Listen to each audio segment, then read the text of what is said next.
¿Qué opinión te merece a Luis Pérez?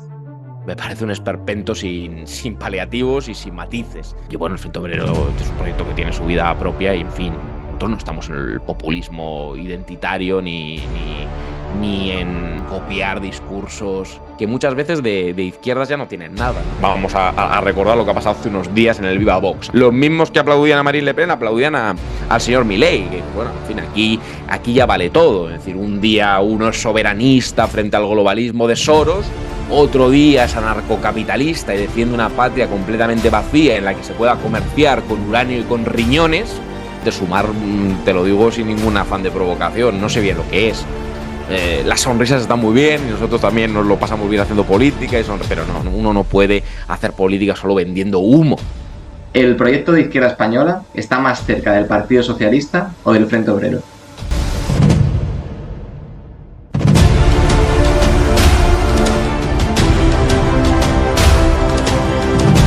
Guillermo del Valle, ¿qué tal? ¿Cómo estás? Muy bien, muchísimas gracias por la invitación. Un placer estar contigo. Muchas gracias en fin, por pensar en mí para esta charla.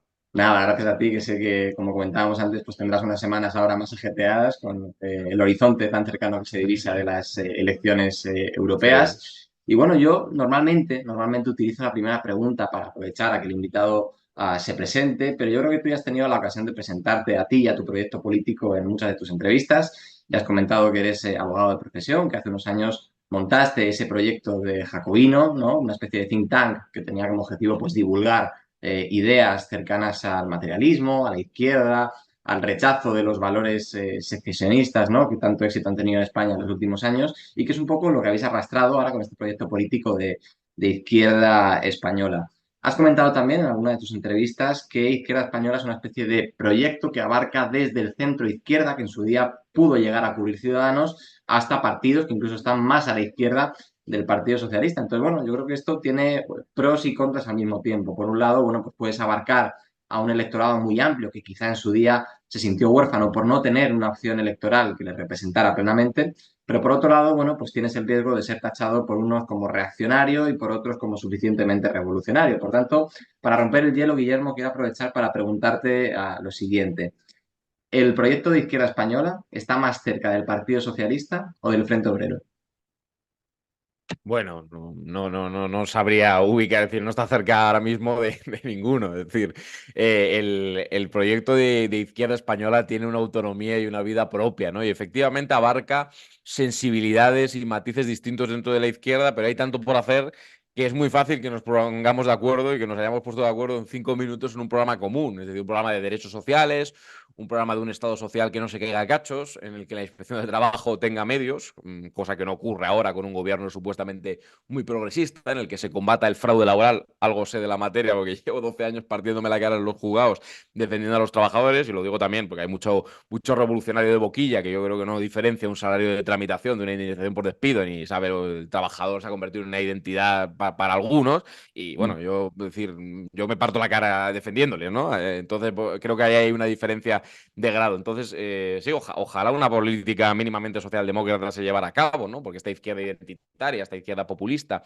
esta izquierda posmoderna, pues está en batallas culturales muchas veces completamente estériles, cuando no está directamente encamada con la extrema derecha secesionista, racista, que, en fin, esto del detector de extremas derechas está fantástico si fuera real, pero claro, cuando gobiernas con unos señores que son los aliados, Puigdemont es el aliado de la Liga Norte, es el aliado de Salvini, es el aliado de la extrema derecha flamenca, unos señores que quieren la competencia de inmigración para hacer lo mismo que hace Alianza Catalana en Ripoll o en algunos otros sitios de Cataluña, que ahora ha entrado, pues dices, pues hombre, esto de izquierdas no tiene demasiado. A partir de ahí, pues el Partido Socialista hoy, otra cosa sería otro Partido Socialista, ¿no? Pero vamos a ser materialistas en ese sentido, vamos a hablar de la realidad objetiva, no de las realidades sentidas y de lo que querríamos, quisiéramos. No, el Partido Socialista hoy, bueno, yo creo que no representa a muchos socialistas, ese es el gran drama, ¿no? Lo que pasa es que hay un movimiento de inercia, siempre de mal menor, ¿no? De votemos con una pinza en la nariz, de no quiero un gobierno PP Vox. Yo le digo tranquilamente a ese votante socialista que yo tampoco quiero un gobierno PP Vox, que yo también he votado al Partido Socialista, pero que en política, en una democracia saludable, es muy legítimo ofrecer una alternativa mejor, no estar todo el rato eligiendo entre lo peor y lo muy malo. Eso no es saludable, ¿no? Y bueno, el Frente Obrero es un proyecto que tiene su vida propia y, en fin, nosotros no estamos en el populismo identitario ni en copiar discursos, en fin, que muchas veces de izquierdas ya no tienen nada, ¿no?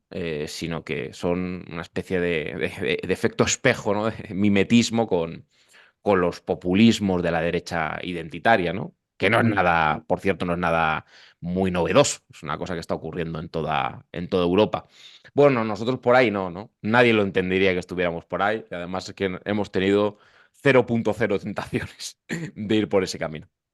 Muy bien, bueno, como comentaba anteriormente, habéis yo creo que un poco salido a la palestra ahora con estas elecciones europeas, que entiendo que imagináis que utilizáis más bien como un medio y no como un fin para irrumpir, imagino, en el panorama político nacional. Pero bueno, aprovechando un poco estas elecciones europeas, que como comentábamos están ya muy cercanas, se divisan ya en el horizonte próximo.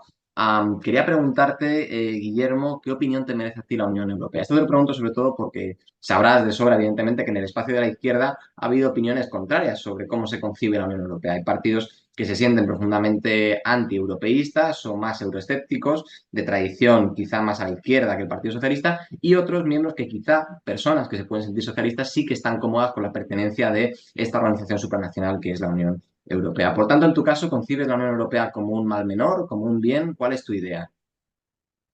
Es que, como siempre, la Unión Europea es un instrumento, ¿no? No es un fin en sí mismo, ¿no? Y hay que ver qué proyecto europeo se está defendiendo, ¿no? Porque si no hablamos un poco en el vacío. Lo digo porque en Internet muchas veces en esta como competición del izquierdómetro un poco infantil, ¿no? No, pero esta gente es europeísta.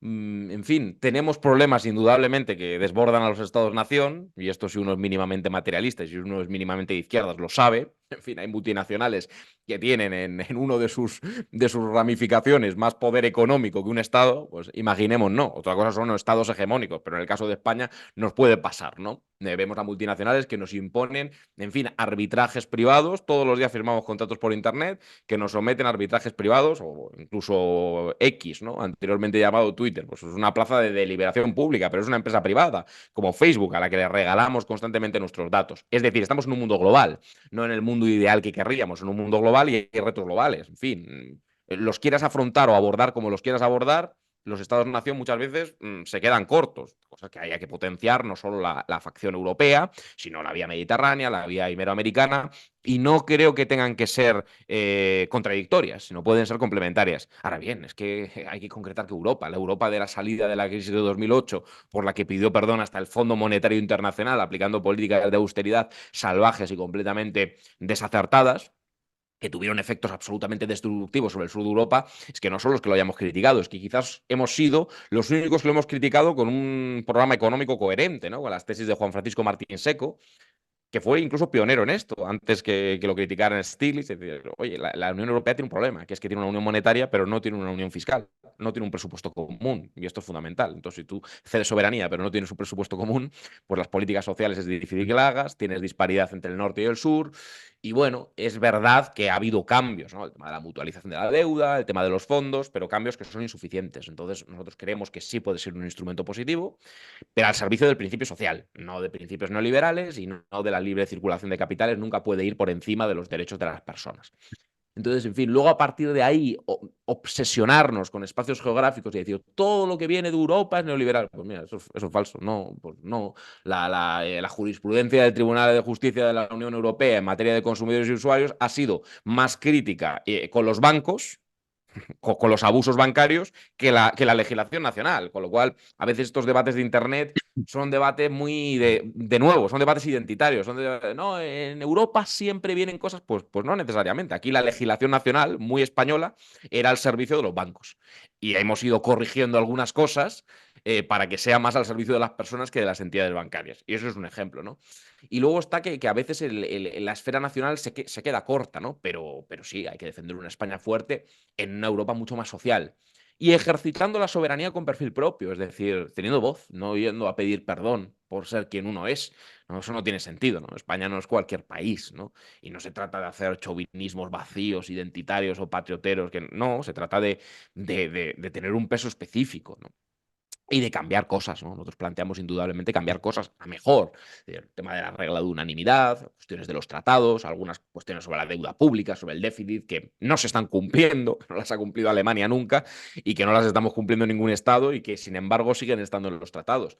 Y, en fin, el tema de la armonización fiscal, por ejemplo, en impuestos directos, es una cosa de cajón y no se ha avanzado suficientemente. O las competencias limitadas del Parlamento, dices, ostras, ahí hay un déficit democrático. Luego decimos que viene la extrema derecha explotando de forma populista situaciones de desigualdad social y económica. Pero claro, yo creo que hay que combatir a los que explotan esto demagógicamente, pero también hay que combatir las desigualdades sociales y económicas en las que brota el populismo, porque si no combatimos las consecuencias del populismo, pero no sus causas, ¿no? Entonces yo creo que ahí sí, ¿no? Una Europa social, sí, hay margen de mejora, indudablemente.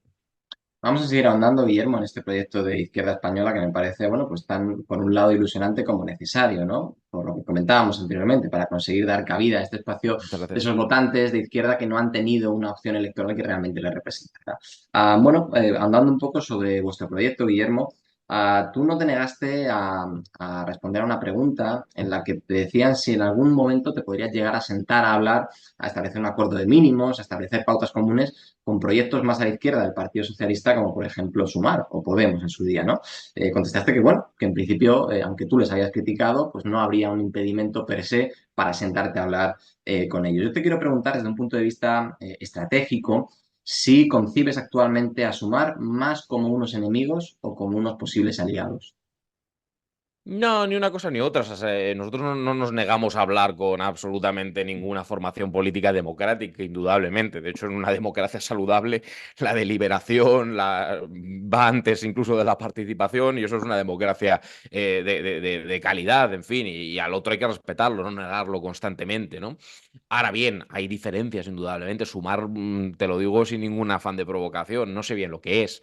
Y esa es la primera reflexión sobre Sumar. Sumar me parece un conglomerado personalista, más pendiente de las formas que del fondo, que a través de Yolanda Díaz parece que empezó en una línea que no iba mal del todo, más poniendo los ejes, quizás unos ejes laboristas, obreristas, la cuestión del trabajo, que algunos dijimos, bueno, mira, por lo menos esto es un debate inteligible, podemos entendernos. Yo hay cosas de la reforma laboral que me gustan y otras que no me gustan, y otras cosas que se quedan muy cortas. Es decir, nos ha tocado el despido, que por cierto Europa, la propia Europa nos ha dicho, oye, esto hay que revisarlo. Pero bueno, en fin, que también de Europa vinieron ideas muy neoliberales que nos obligaron a cometer reformas laborales absolutamente liberalizadoras del despido, con lo cual tampoco idealicemos nada, ¿no? Pero Sumar parecía ir por esa línea y de repente se ha convertido pues, en un sumatorio, efectivamente, de siglas, de partidos, que si MES en Mallorca, un partido nacionalista, que si la Chunta aragonesistas, a partidos abiertamente ya no regionalistas, partidos, en fin, planteando un cupo para cada región, una cosa medio foralista, muy posmoderna, más Madrid que no sabemos bien si es un partido ecologista, si a veces es populista, según cómo lo guíe Rejón, otros días nos dice que quiere ser el PNV de Madrid, y yo digo, hombre, pues para ser la oposición a Ayuso no hace falta idealizar a la derecha de la patronal vasca, la derecha nacionalista de origen clerical. Es decir, no, en fin, que no les tengo especial manía ni animadversión. He podido votar en algún momento a la izquierda oficial y la he votado en algunas elecciones. Yo soy una persona nada sectaria, ¿no? Pero sí me gusta hablar de ideas, ¿no? Las sonrisas están muy bien y nosotros también nos lo pasamos bien haciendo política, pero no, uno no puede hacer política solo vendiendo humo. La política tiene que ser algo más que vender humo, mucho más. Es que yo no creo en la política de vender humo, yo creo que eso genera desafección, eso genera lejanía de la gente pierde el interés, considera que los políticos son unos charlatanes y eso es la antesala de la antipolítica, de los cirujanos de hierro, de los salvadores, de los salvapatrias, y eso nos lleva al abismo, ¿no? Y Sumar hoy es demasiado humo, ¿no? Demasiado humo. Se ha quedado a medio camino. En fin, nosotros, fíjate, con Sumar quisimos tener una conversación que alguno en la época del Jacobino, incluso gente nuestra, nos preguntaba, bueno, pero esto de la conversación, que era una provocación, no una conversación como podemos tener con el Partido Popular o como podemos tener con el PSOE o con otras formaciones políticas. Oye, tuve el otro día un debate en la Carlos III y debatí con ellos. ¿Cómo no vamos a debatir? Y podemos estar de acuerdo en algunas cosas y en desacuerdo en otras.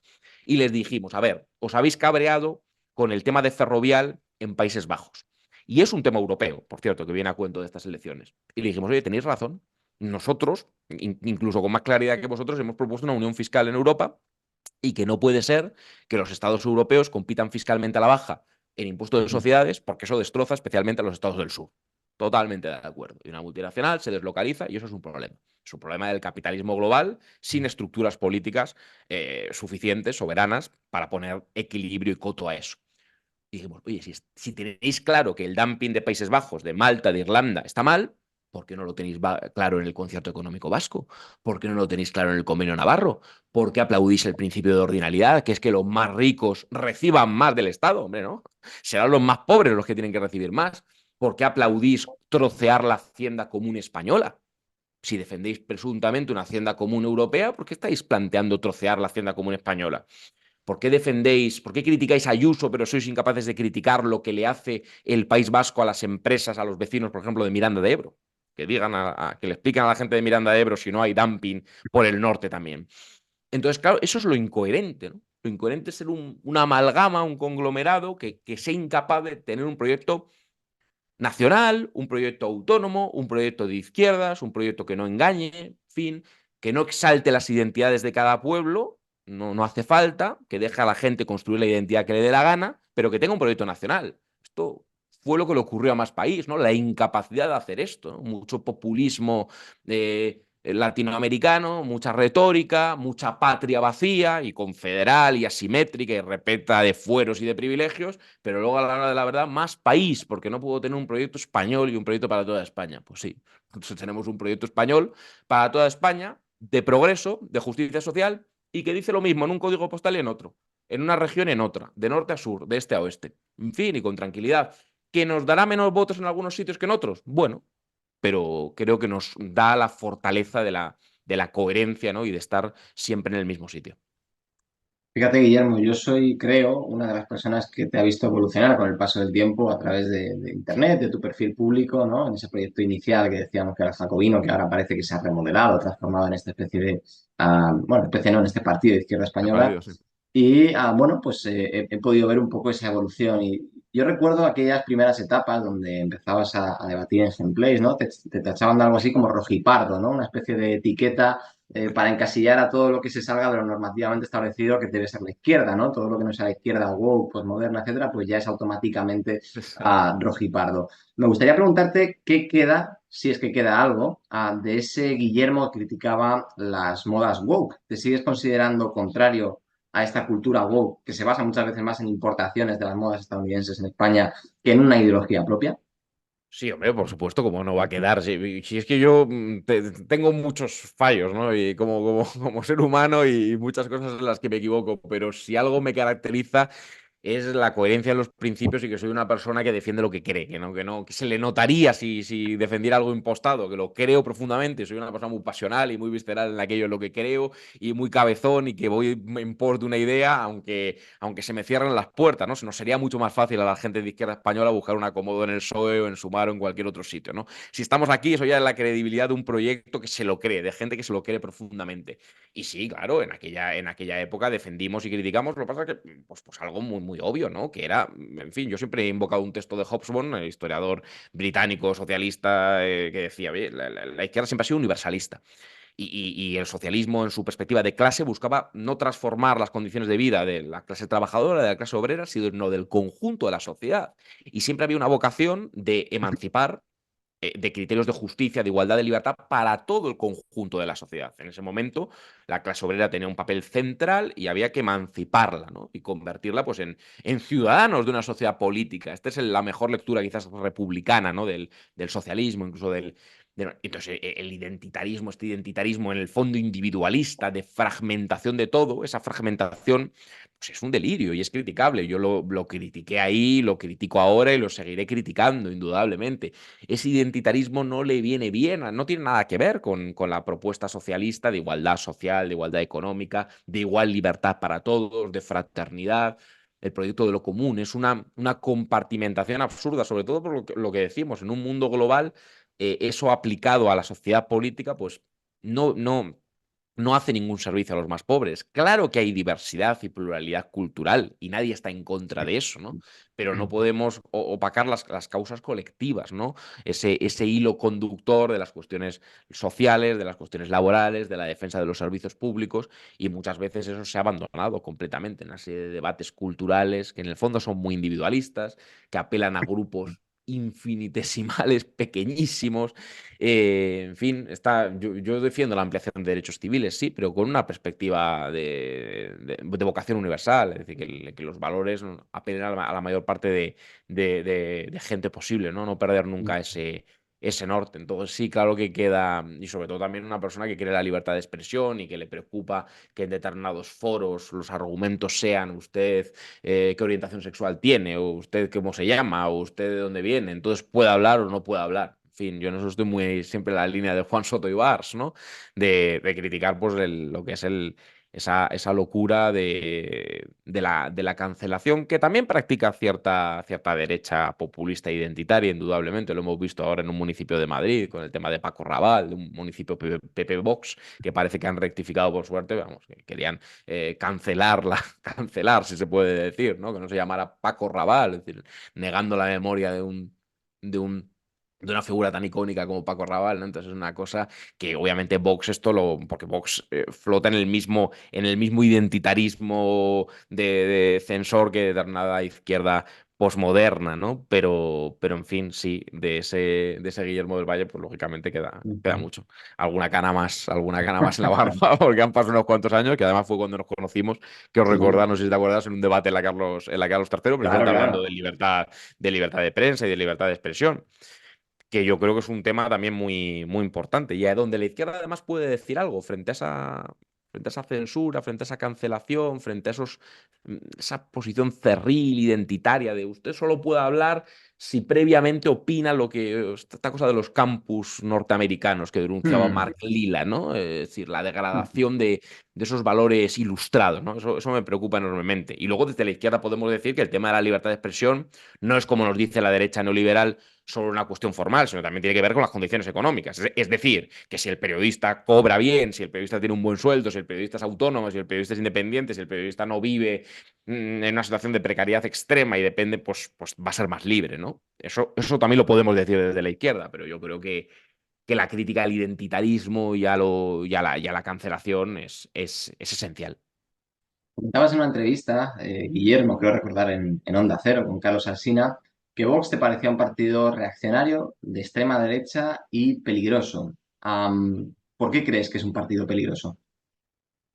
Bueno, es un partido peligroso en el sentido, hablo en términos políticos, hablo en términos Ujú. ideológicos, hablo en términos de posiciones, en fin, me parece para empezar un partido contradictorio, de nuevo una amalgama de cosas contradictorias, ¿no? Vamos a recordar lo que ha pasado hace unos días en el Viva Vox, aplaudiendo a Marine Le Pen, luego hablarán de soberanía alimentaria, los mismos bueno, que se lo pregunten a los agricultores o los ganaderos españoles qué les parece esta señora en cuanto a lo que supone para los camiones de fruta españoles y lo que ha pasado en Francia en muchas ocasiones, ¿no? Una contradicción. Pero es que los mismos que aplaudían a Marine Le Pen aplaudían al señor Milei, que dices, bueno, en fin, aquí ya vale todo. Es decir, un día uno es soberanista frente al globalismo de Soros, otro día es anarcocapitalista y defiende una patria completamente vacía en la que se pueda comerciar con uranio y con riñones.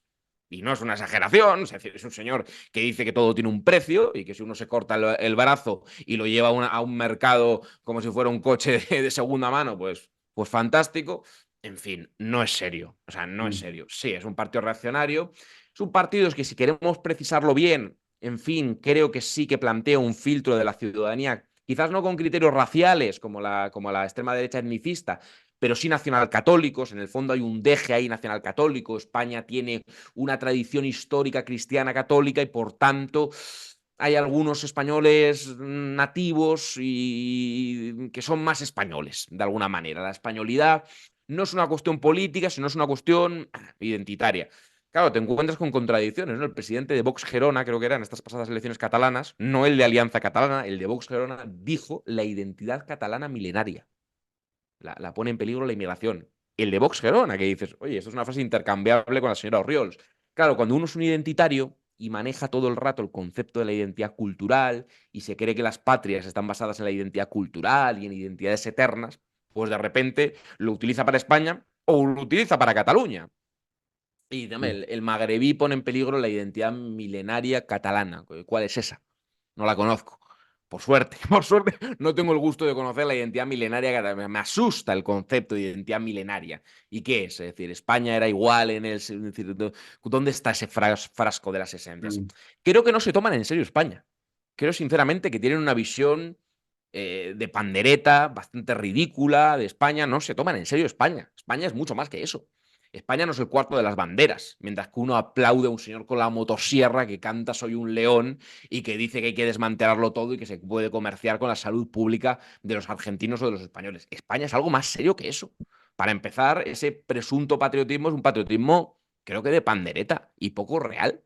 Entonces, en fin, Vox creo que es un partido contradictorio, sí reaccionario y que en última instancia, incluso en esta pugna entre facciones, parece que se ha impuesto, según nos cuentan, un neofalangismo de Buxadé, que no sé si aplaudía o no a Milei, pero que es teóricamente compatible con el anarcocapitalismo de Milei y que va a combatir las tesis económicas de Soros a Bruselas con un programa de liberalización del suelo, de bajada de todos los impuestos progresivos, es decir, de bajada de los impuestos a los más ricos, de cheque escolar, no sé si siguen defendiendo eso, lo defendían hasta hace 2 días. En fin, me parece una cosa realmente curiosa. ¿Cuál es el paraguas que la aglutina? ¿Que insultan al socialismo y que dicen putos zurdos? Pues qué cosa más triste, ¿no? Y bochornosa. En fin, yo creo que a Vox y al Partido Popular de todas maneras les vota mucha gente normal, muchísima gente normal, y mucha gente que se ha sentido harta de que la izquierda abandone España. Pues con la izquierda española tienen una alternativa y tienen una opción de volver a unas coordenadas racionales y de defender, sí, nuestra nación común con derechos sociales, no con teorías económicas venidas de los think tanks más neoliberales del extranjero, precisamente, y una España de todos, no una España de identidades excluyentes, sino una España de todos, y una España mucho más social, mucho más democrática, mucho más equilibrada y con mucho menos fanatismo identitario y contradicciones extrañas. Pues precisamente sobre eso quería hablar también, sobre vuestra concepción del patriotismo, ¿no? Porque, bueno, es evidente que yo creo que quizás es el punto que más os diferencia de la izquierda tradicional aquí en España, vuestra crítica frontal y directa a los movimientos separatistas, secesionistas, vascos, catalanes, gallegos incluso, etcétera, ¿no? Y bueno, yo creo que esa crítica en sí misma lo que hace es definir también cuál es vuestro concepto de la patria. Lo que pasa es que, claro, hay quien puede confundir este concepto de patriotismo con otros conceptos patrióticos que también se asocian a la derecha, ¿no? Por eso hay recibido muchas críticas por parte de gente que, bueno, pues pertenece al Partido Socialista, incluso con gente que pertenece al Partido Popular, ¿no? Porque al fin y al cabo son yo creo que maneras distintas de definir lo que es la patria. Fíjate, Guillermo, antes de lanzarte la pregunta, yo en este canal entrevisté a Pablo Lucini, delegado de Democracia Nacional en Madrid, y él me decía que, bueno, su concepto de la patria es que la patria o la identidad nacional no la da un DNI, sino que lo da la sangre. Una manera de criticar incluso la inmigración. ¿Qué opinas de estos postulados? Bueno, pues que un partido de nazis defiende cosas de nazis. O sea, que decir, nada, nada, nada nuevo. O sea, decir, nada, nada nuevo y el máximo desprecio abierto, explícito y confesable a toda esa gente, a todos esos planteamientos, ¿no? En fin, quien considera que efectivamente la patria tiene que ver con el folk, con el espíritu del pueblo, con la sangre, con la raza, pues estamos donde estamos, ¿no? Y estamos en los peores, en el sótano más oscuro y más siniestro de la historia de la humanidad, ¿no? Y si algo tengo claro y algo será un norte y un horizonte en mi vida, política y civil, es combatir eso. Es combatir eso. Es combatirlo en todos los flancos, ¿no? Es combatirlo en todos los flancos. Y esta es una gran batalla de izquierda española. Nosotros defendemos ese concepto de nación política, de nación basada en la ciudadanía común, no basada en la etnia, no basada en la raza, no basada en la transmutación que han hecho algunos con la cultura, con la identidad cultural, porque algunos, los menos cerriles del lugar, pues no se atreven a hablar de sangre. Más lunáticos, pues siguen hablando de sangre, pero bueno, son grupos marginales. Pero sí que en cambio se habla de etnia, sí que en cambio se está hablando de linaje, se está hablando de raza. De esto está hablando claramente Silvia Orriols. Pero ojo, repasemos, tiremos un poco del hilo, ¿no? Porque no son solo grupos marginales. Ya para empezar es un partido político que ha obtenido 2 diputados en el Parlamento de Cataluña. Ojo, ¿eh? Y que todas las encuestas le están dando entradas en capitales de provincias.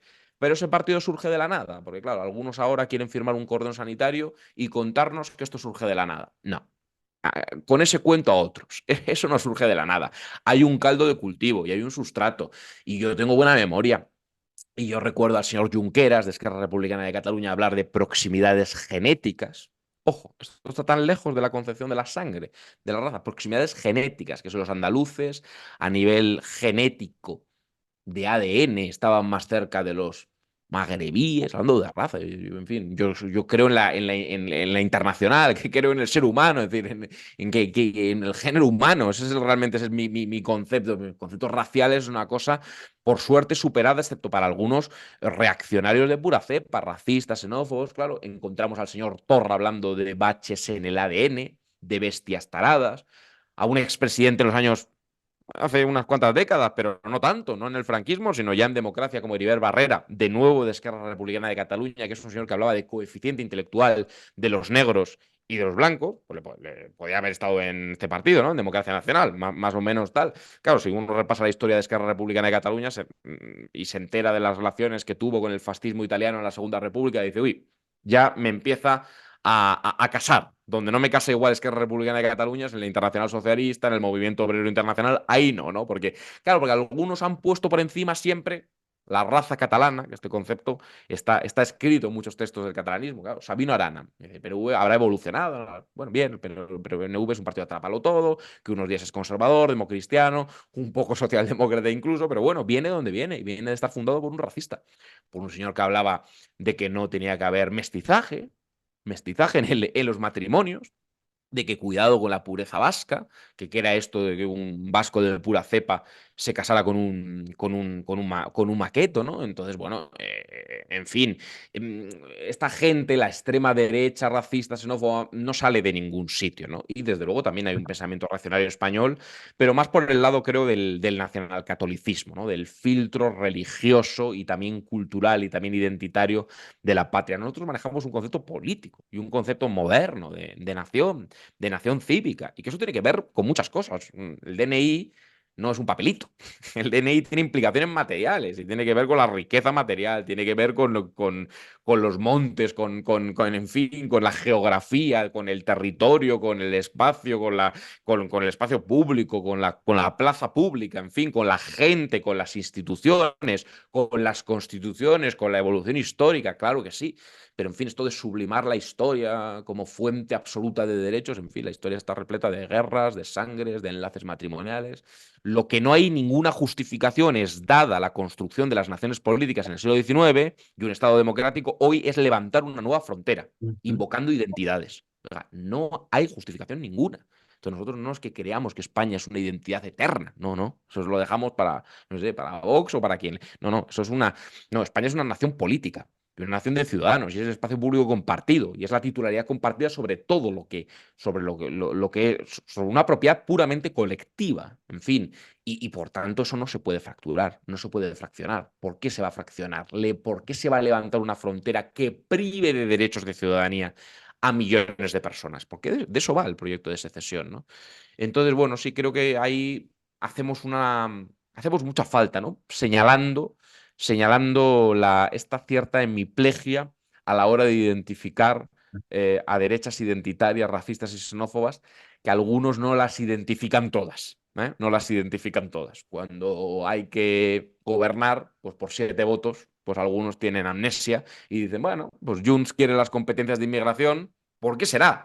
En fin, pues Junts, como todos sabemos, un partido de derecha neoliberal que viene de Convergencia, ligado con la empresa catalana. Ahora ha evolucionado a un partido populista identitario al modo de los que hay en Europa. En fin, un partido hiperprogresista. Bueno, pues parece que esto no se puede decir. Si uno dice esto tan claramente como lo estoy diciendo yo, te miran raro. Claro, en círculos de sumar. Bueno, pero ¿por qué pones el acento ahí? ¿Por qué no? ¿Por qué no voy a poner el acento ahí? O sea, si critico con contundencia al PP y critico con contundencia a Vox, ¿por qué no podemos criticar a otras derechas? ¿Que hay que comprarlo de Pablo Iglesias? No. En Cataluña no hay derecha ni extrema derecha, decía Pablo Iglesias. Casi nada. Hay que repasar las últimas elecciones. Prácticamente no hay derecha ni extrema derecha. En fin. Pues Guillermo, por ir cerrando un poco a esta entrevista, me gustaría hacerte una pregunta sobre algunos de los que van a ser tus competidores electorales, ¿no? En estas elecciones europeas. Y en concreto sobre un proyecto que yo creo que está levantando mucho ruido en las redes sociales y que a mí lo cierto es que me inquieta bastante por el perfil que lo lidera, ¿no? Que es el caso de Alvise Pérez con su partido político para las elecciones europeas. Entonces, bueno, yo te quería preguntar qué opinión te merece Alvise Pérez, si tienes algún tipo de relación con él, y sobre todo si crees que es acertada su crítica al bipartidismo y a este sistema que a veces tiende a ser más partitocrático que a ser puramente democrático. ¿Qué opinión te merece Alvise Pérez? No, relación ninguna, relación ninguna. No conozco con profundidad, sobre todo por salud mental, demasiado este tipo de cosas, ¿no? Pero bueno, me parece un esperpento. Me parece un esperpento sin paliativos y sin matices. Este señor andaba por UPyD cuando yo estaba también por allí. En fin, UPyD debía ser un partido curioso, indudablemente, porque las evoluciones hablan por sí solas, ¿no? Eh, Aunque creo que ha recorrido un buen trecho, ¿no? Creo que ha recorrido un buen trecho. No, hombre, que haya problemas en el sistema de partidos, que tengamos que abogar por una regeneración a fondo de las instituciones, por una higienización, que tengamos que criticar fuertemente la corrupción política, que tengamos que defender la independencia del Poder Judicial, que tengamos que defender una reforma de la ley electoral para que sea justa y proporcional, en fin, que tengamos que criticar muchas veces el maridaje entre la corrupción política y la corrupción económica, que tengamos que defender políticas de bien común, criticar a los nacionalismos, a los secesionismos, defender una economía al servicio, todo eso que está dentro del programa de Izquierda Española no puede dejar paso a la antipolítica más cruda, ¿no? A la extorsión, a la confusión entre el pseudoperiodismo subprime basura, la utilización de vídeos para chantajear a la gente, la conversión de todo en un esperpento, en un circo constante, ¿no? Me vino por algún sitio un vídeo en el que algo vi sobre la construcción de una cárcel, ¿no? De que yo meto a la gente en la cárcel, en fin. Sí, indudablemente es inquietante. No es un fenómeno nuevo tampoco, ni es un fenómeno exclusivo de España, ¿no? Cuando hay una crisis política, cuando hay una crisis social económica, hay, en fin, vendedores de crecepelo que se disfrazan en fin, de estafadores políticos y morales y que buscan engañar a la gente más desesperada. Es preocupante. La antipolítica nunca será la solución a los problemas de la política. Los problemas de la política se solucionan desde la política. Desde la buena política, no necesariamente desde los viejos partidos, desde la buena política, pero siempre con un debate racional, con un debate respetuoso, con un debate de defensa de las instituciones y de defensa de principios y valores reconocibles, no proyectos personales al servicio del esperpento, porque si convertimos la política en eso, en un espejo deformado que nos da una imagen, en fin, circense, pues estamos perdidos, estamos absolutamente perdidos. Pues Guillermo, te he engañado, me queda una última pregunta y quizá la más complicada de Encantado. todas, porque te voy a poner un apuro, ¿eh? Esta pregunta es un compromiso para ti. No sé Bueno, cómo vas a salir de ella. a ver, me La estás pregunta poniendo es la nervioso. siguiente. Es motivo para ponerte nervioso. La pregunta es la siguiente. Si pudieras decidir lo que va a suceder mañana, entendiendo mañana como las elecciones europeas, ¿qué preferirías? ¿Un escaño para Izquierda Española o una Champions para el Atlético de Madrid? No, yo sabía, cuando has empezado a formular la pregunta ya lo sabía. No, no. Es que un poco contestar, me acojo solo en presencia de mi abogado, podría contestar, que en este caso soy yo mismo, ¿no? No, no puedo contestar sobre todo porque se me da de baja toda la candidatura y seguramente puede correr peligro mi integridad física. Pero solo digo que, en fin, una cosa es lo material y otra cosa es lo espiritual. Y el Ajá. hombre siempre necesita algo espiritual. En fin, es que el Atlético de Madrid lo llevo muy dentro. Como en la Champions este año es completamente imposible, porque la Champions y todo, queda una jornada y ya es la jornada de la basura, pues vamos a por el escaño, que lo vamos a conseguir. Yo creo que no hay una antinomia. Vamos a conseguir el escaño, vamos a conseguir los escaños y a partir del año que viene, pues ya a por la Champions, indudablemente. O sea, no me conformo con una y renuncio a otra, ¿vale? Pues con esto lo dejamos, Guillermo. Muchísimas gracias. Ha sido un placer, Rubén. Un abrazo muy fuerte y enhorabuena por el proyecto y nada, que vaya bien. Adelante con ello. Muchísimas, Fuerza. muchísimas gracias. Y Cuídate. gracias también a los Chao. que nos estáis viendo. Nos vemos en el próximo programa con más y veremos si mejor. Muchas gracias.